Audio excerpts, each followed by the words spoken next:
প্রিয়র চেয়েও প্রিয় পদ্মাবতী, আমার বাপের রাজত্বে তোমার আগমন ভূমিকম্পের মতো ছিল। যখনই দেখি তুমি দাঁড়িয়ে আছো, আমার হৃৎপিণ্ড থমকে যাই। চোখের সামনে 6 বছরে গড়ে তোলা ভারী দেওয়াল ভেঙে চুরমার হয়ে যায়। আমার চোখের মণি পদ্মজা, তোমার ওই দু চোখের অবিশ্বাস্য চাহনি আমাকে ছিন্ন ভিন্ন করে ফেলে। আমার কথা হারিয়ে যায়, আমি স্তব্ধ হয়ে যাই। খারাপের মাঝেও ভালো থাকার মন্ত্র ছিল তোমার দৃষ্টি।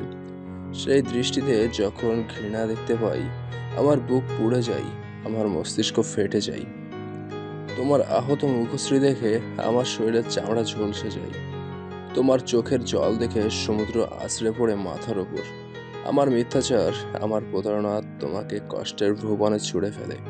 বিষাদের ছায়া ঢেকে যায় তোমার চোখ। সেই বিষাদটুকু মুছে দেওয়ার অধিকার আমি হারিয়ে ফেলি। যদি পারতাম আকাশের মেঘ হয়ে তোমার কাজল কালো আঁখি ছুঁয়ে সবটুকু বিষাদ ধুয়ে মুছে সাফ করে দিতাম।